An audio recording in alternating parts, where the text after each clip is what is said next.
प्रिय विद्यार्थियों नमस्ते। आज बोर्ड परीक्षा में 10वीं क्लास के बच्चों से जो समास का प्रश्न पूछा जाता है उसके विषय में आपको जानकारी देने जा रहा हूं और इसको आप नोट भी करोगे। तो समास बच्चों, समास शब्द का शाब्दिक अर्थ है छोटा रूप। समास शब्द का शाब्दिक अर्थ है छोटा रूप। जैसे मैंने यहाँ पर लिखा है माता पिता, ये छोटा रूप है। अब इसमें विग्रह करेंगे इसका माता और पिता, तो ये क्या हो गया, इसका बड़ा रूप हो गया। तो समास शब्द का शाब्दिक अर्थ क्या होता है? छोटा रूप होता है। दो या दो से अधिक शब्दों और पदों के विभक्ति रहित मेल को क्या कहते हैं? समास कहते हैं। दो या दो से अधिक शब्दों या पदों के परस्पर विभक्ति रहित मेल को क्या कहते हैं? समास। जैसे यहाँ पर माता और पिता, इस और को काट दी विभक्ति को, तो ये जो शब्द है ये क्या हो गया? समास का हो गया। समास दो या दो से अधिक शब्दों या पदों के विभक्ति रहित मेल को क्या कहते हैं? समास कहते हैं। 6 भेद होते हैं समास के। पहला अवयवी भाव समास, दूसरा तत्पुरुष समास, तीसरा द्वंद्व समास, चौथा बहुब्रीहि समास, पांचवा कर्मधारय समास, छठा द्विगु समास। अव्ययी भाव अव्यय शब्द, मैं इतनी की चर्चा कर रहा हूँ अव्यय की। अव्यय शब्द परिभाषा समास की नहीं बता रहा हूँ, मैं अव्यय की जानकारी दे रहा हूँ। पहले अव्यय किसको कहेंगे? वे शब्द जिनका रूप लिंग वचन कारक और काल के अनुसार नहीं बदलता है, वे क्या कहलाते हैं? अव्यय। अव्यय शाब्दिक अर्थ अव्यय, यानी जो खर्च न हो। तो अव्ययी भाव समास की परिभाषा पर हम गौर करें तो क्या है? जिस समास में पहला पद क्या होता है? प्रधान होता हो, साथ ही पहला पद किसका हो? अव्यय का हो, और दूसरा पद किसका हो? संज्ञा का हो, और कहीं कहीं संस्कृत के उपसर्ग युक्त शब्द प्रयुक्त हो, उसे क्या कहेंगे? अव्ययी भाव समास। 3 बातें ध्यान में दोगे। इसमें पहला पद क्या होता है? प्रधान होता है, साथ ही पहला पद किसका होगा? अव्यय का, और दूसरा पद किसका होगा?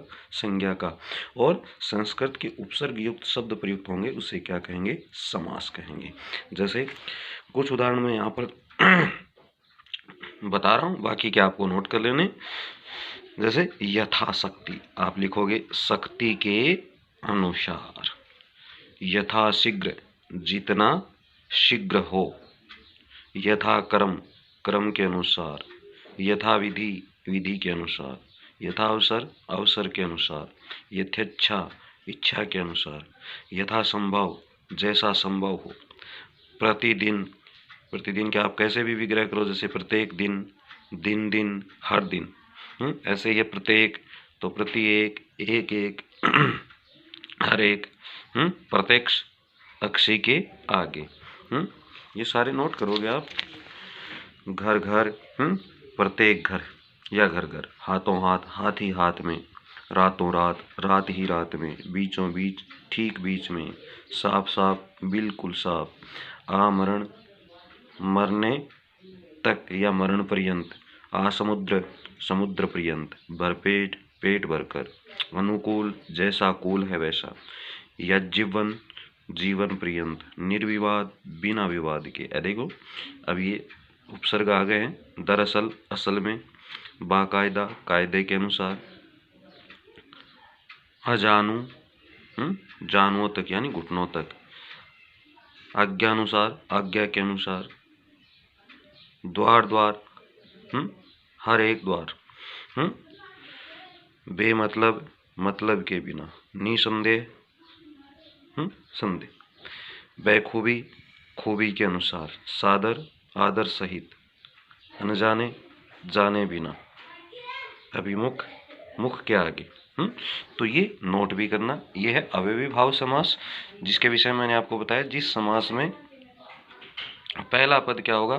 प्रधान हो, साथ ही पहला पद किसका हो? अव्यय का, और दूसरा पद किसका हो? संज्ञा का, और संस्कृत के उपसर्ग युक्त शब्द प्रयुक्त हो, उसे क्या कहेंगे हम? अव्ययी भाव समास कहेंगे। अब दूसरा समास आता है तत्पुरुष समास। अव्ययी भाव में पहला पद प्रधान है,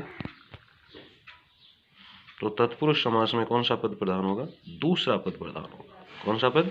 तत्पुरुष समास में दूसरा पद प्रधान होता है। गलत लिख रखा है बच्चे ने, दूसरा।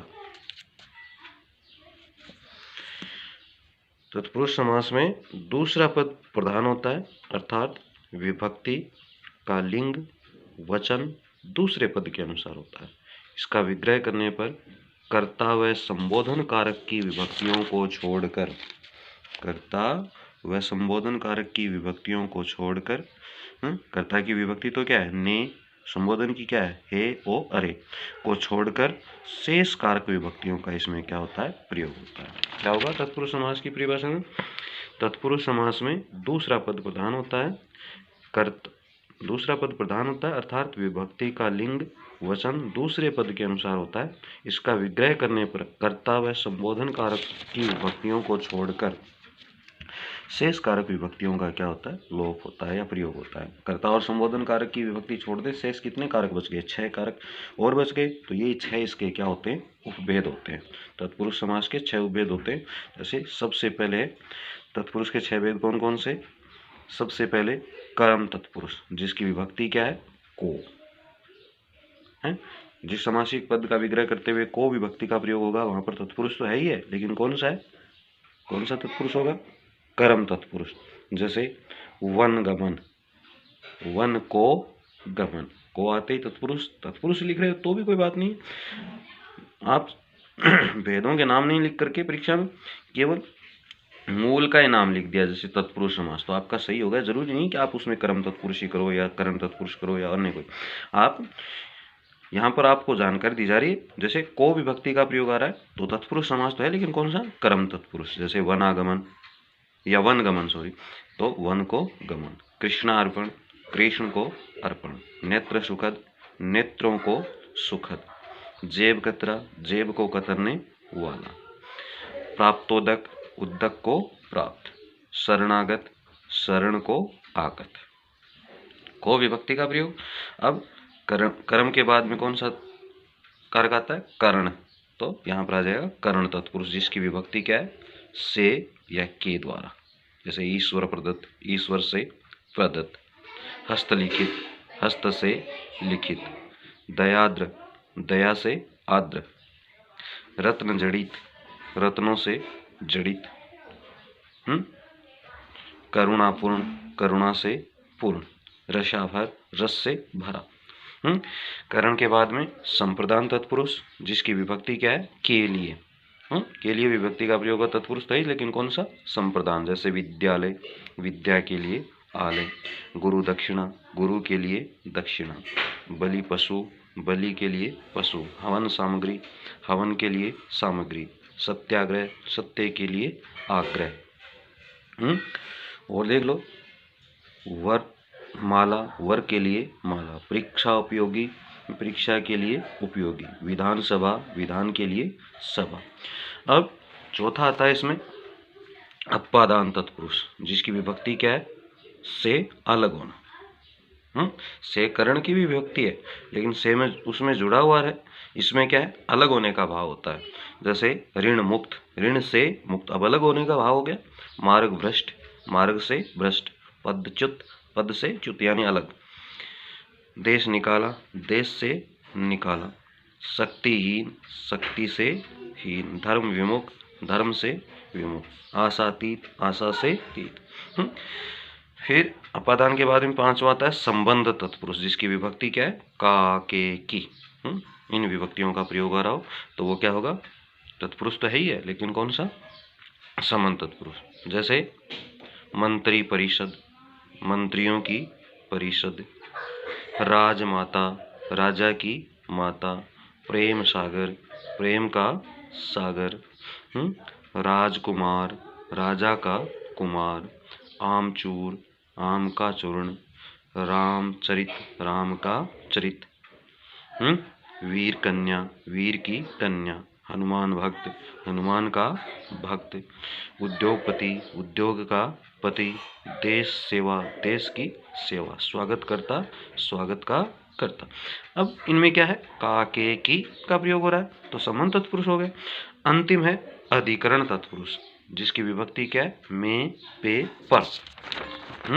इन विभक्तियों का प्रयोग हो रहा तो वो तत्पुरुष तो ही है, लेकिन कौन सा, अधिकरण तत्पुरुष। जैसे वनवास, वन में वास, जीव दया, जीव पर दया, ध्यान मग्न, ध्यान में मग्न, कवि पुंगव, कवियों में पुंगव, पुंगव का क्या होता है श्रेष्ठ। नरोत्तम, नरों में उत्तम। दही बड़ा, दही में डूबा बड़ा। रेलगाड़ी, रेल पर चलने वाली गाड़ी। कानाफूसी, कान में फुसफुसाहट। अब ये तो हो गए तत्पुरुष समास है। पहला अव्ययीभाव समास पढ़ा आपने, जिसमें पहला पद प्रधान होता है, साथ ही पहला पद अव्यय का होता है और दूसरा पद किसका होता है, संज्ञा का होता है। और उपसर्ग युक्त, संस्कृत के उपसर्ग युक्त क्या कहीं कहीं शब्द प्रयुक्त होते हैं। द्वंद्व में पढ़ा आपने, नहीं सॉरी, तत्पुरुष में पढ़ा आपने, इसमें क्या है, दूसरा पद प्रधान होता है। कर्ता और संबोधन कारक की विभक्तियों को छोड़कर शेष कारक विभक्तियों का क्या इसमें प्रयोग होता है। जिसके 6 उपभेद पढ़े आपने, कौन कौन से। कर्म तत्पुरुष, जिसकी विभक्ति क्या है, को है, करण की से द्वारा, संप्रदान की के लिए, अपादान की विभक्ति क्या है, से अलग होना, संबंध का के की, और अंतिम कौन सा है, अधिकरण में पे। अब हम पढ़ेंगे द्वंद्व समास। द्वंद्व का शाब्दिक अर्थ यहाँ पर दोनों। तो द्वंद्व समास में दोनों पद क्या होते हैं, प्रधान होते हैं, साथ ही प्राय एक दूसरे के क्या होते हैं, विलोम होते हैं। और इसका विग्रह करते पर और अथवा या विभक्ति का क्या है, लोप होता है। और अथवा या विभक्ति। इसका द्वंद्व समास में दोनों पद क्या होते हैं, प्रधान होते हैं, साथ ही प्राय एक दूसरे के क्या होते हैं, विलोम। प्राय से भी प्राय, हमेशा ही नहीं, ज्यादातर क्या होते हैं, एक दूसरे के विलोम होते हैं। और जब भी आप समासिक पद का विग्रह करोगे तो और अथवा या विभक्ति का क्या होगा, लोप होगा। जैसे माता पिता, एक दूसरे के विलोम है ना। और अब विभक्ति करोगे, विग्रह करोगे तो क्या होगा, माता और पिता। दाल रोटी, दाल और रोटी। पाप पुण्य एक दूसरे के विलोम है, पाप और पुण्य। अन्न जल, अन्न और जल। जलवायु, जल और वायु। फल फूल, फल और फूल। भला बुरा, भला या बुरा। रुपया पैसा, रुपया या पैसा। नील लोहित, नील और लोहित। सुरासुर, सुर या असुर। शीतोष्ण, शीत या उष्ण। यशापयस, यश या अपयस। शीतातप, शीत या आतप। शस्त्रास्त्र, शस्त्र और अस्त्र। कृष्णार्जुन, कृष्ण और अर्जुन।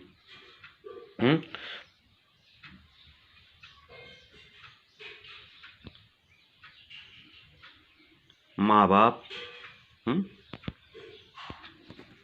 क्या हो रहा है, साफ क्यों नहीं आ रहा, माँ बाप, माँ और बाप। जन्म मरण, जन्म और मरण। तो ये है 3 समास बताए मैंने आपको। पहला समास की परिभाषा बताई थी, समास का शाब्दिक अर्थ क्या होता है, छोटा रूप। 2 या 2 से अधिक शब्दों या पदों के परस्पर विभक्ति रहित मेल को क्या कहते हैं, समास कहते हैं। समास कितने प्रकार के होते हैं, 6 प्रकार के होते हैं। कौन कौन से, अव्ययीभाव समास, तत्पुरुष समास, द्वंद्व समास, बहुव्रीहि समास, कर्मधारय समास और द्विगु समास। जिसमें पहले मैंने आपको अव्ययीभाव समास के विषय में बताया कि इसमें पहला पद क्या होता है, प्रधान होता है, साथ ही पहला पद किसका होगा, अव्यय का होगा, और दूसरा पद किसका होगा, संज्ञा का। और संस्कृत के उपसर्ग युक्त क्या होते हैं, शब्द प्रयुक्त होते हैं, उसे क्या कहेंगे, अव्ययीभाव समास कहेंगे। दूसरा तत्पुरुष समास मैंने आपको बताया, क्या तत्पुरुष समास में दूसरा पद प्रधान होता है, साथ ही यानी इसकी विभक्ति लिंग वचन दूसरे पद के अनुसार होता है। इसका विग्रह करने पर कर्ता और संबोधन कारक की विभक्तियों को छोड़कर शेष कारक विभक्तियों का क्या इसमें प्रयोग होता है। तत्पुरुष के भी 6 भेद होते हैं, कौन कौन से, पहला कर्म तत्पुरुष, जिसकी विभक्ति क्या है, को। दूसरा करण तत्पुरुष, जिसकी विभक्ति क्या है, से द्वारा। ये करण है, रह पूरा आएगा यहाँ। फिर है संप्रदान, संप्रदान के लिए। अपादान, से अलग होना। संबंध, का के की, और अधिकरण में पे पर। तीसरा समास आपने पढ़ा है, कौन सा, द्वंद्व समास। द्वंद्व समास में दोनों पद एक दूसरे के क्या होते हैं, विलोम होते हैं। प्राय, हमेशा ही नहीं, प्राय एक दूसरे के विलोम होते हैं। और दोनों पद एक दूसरे के विलोम होते हैं। परिभाषा क्या लिखी थी? द्वंद्व समास में दोनों पद क्या होते हैं? प्रधान होते हैं। क्या होते हैं? दोनों पद प्रधान होते हैं और प्राय एक दूसरे के क्या होते हैं? विलोम होते हैं। और इसका विग्रह करने पर क्या होगा? और अथवा या विभक्ति का क्या है? लोप होता है। ये 3 समास मैंने आपको नोट्स सहित बताए हैं। ये नोट्स भी आप उतारोगे और इनको अच्छी तरह से याद करोगे। बाकी का कल।